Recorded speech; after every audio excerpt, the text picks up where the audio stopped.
This is the World Organic News for the week ending 11th of June 2018. John Moore reporting. Decarbonise the air, recarbonise the soil. We begin this week with a post from Alaturka entitled Bayer to retire Monsanto brand this week.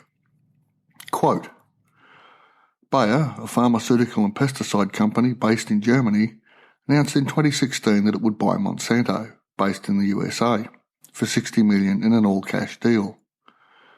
The deal is expected to close last Thursday. At this point, Monsanto as an entity will be shuttered, although its operations will continue under the Bayer banner. Monsanto has become a controversial name over the past 2 decades as the company's association with issues like genetically modified crops and pesticides has come under fire from critics. Monsanto will no longer be a company name, Bayer said in an announcement Monday. The acquired products will retain their brand names and become part of the Bayer portfolio. End quote. Or as a Facebook post more succinctly puts it, that face you make when the company that made Nazi gas chamber chemicals buys a company that made Agent Orange to become the world's largest supplier of seeds and agri-chemicals. End quote.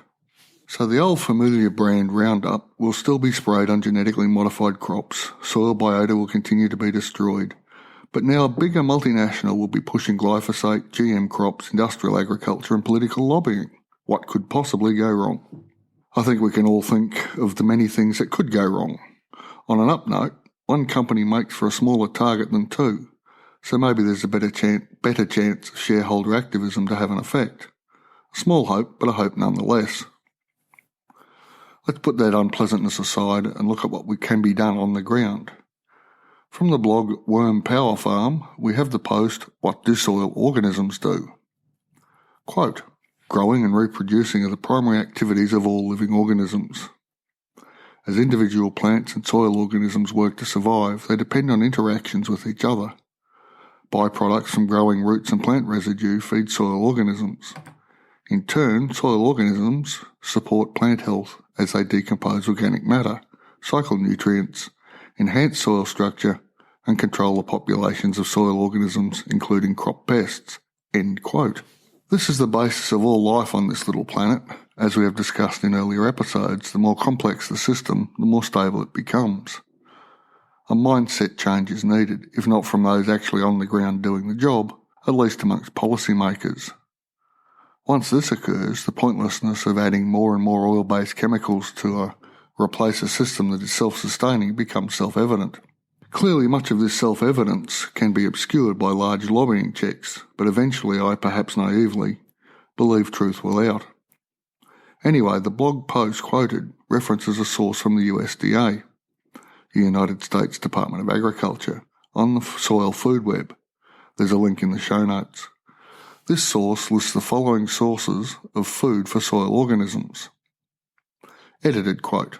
Living organisms, bacteria, fungi, nematodes, protozoa, earthworms, arthropods, and living roots. Dead plant material, organic material, detritus, surface residue, and so on. Active fraction organic matter. So this is organic compounds that can be used as food by microorganisms. The active fraction changes more quickly than total organic matter in response to management changes. Labile organic matter that is not easily decomposed. Root exudates, particulate organic matter, POM, or light fraction, LF, organic matter.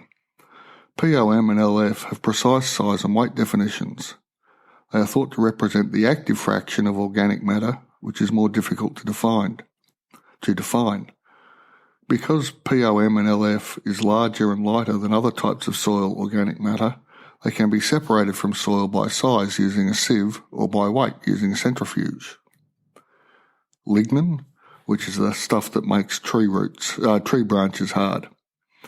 Recalcitrant organic matter, difficult to decompose material. And finally, humus or humidified organic matter, which are complex organic compounds that remain after many organisms have used and transformed the original material.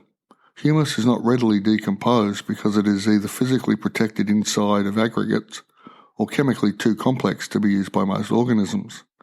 Humus is important in binding tiny soil aggregates and improves water and nutrient holding capacity. End quote.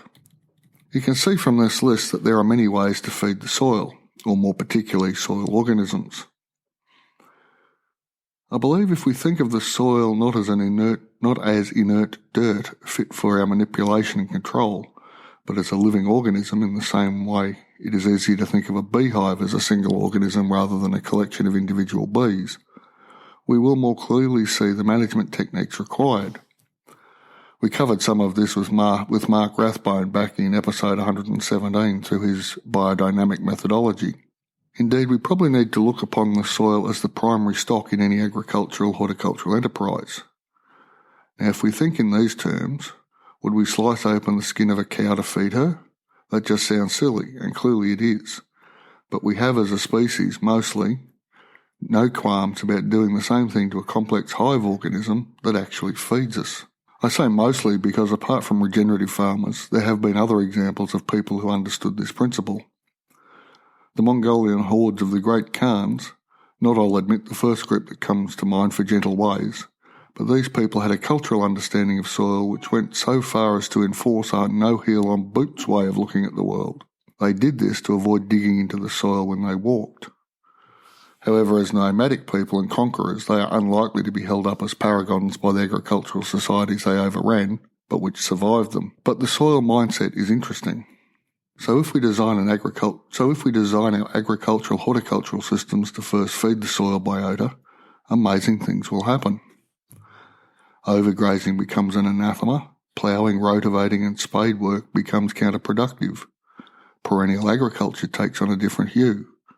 A stable, tree-based structure to agriculture combined with a no-dig methodology brings great rewards in food production, landscape stability, carbon sequestration, and providing a truly stable base for any culture. We can actually do this. We probably needed to do it 70-odd years ago, but now is as good a time as any.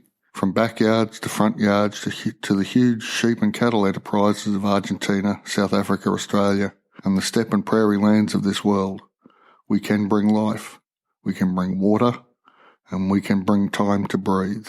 And with that, I'll draw this episode to a conclusion. Decarbonise the air, recarbonise the soil. As a podcast listener, and one who's made it to the end of this podcast, you may be thinking of producing your own, but you're not sure where to begin. Drop over to mrjohnmoore.com and pick up the free checklists I've written to help you get started.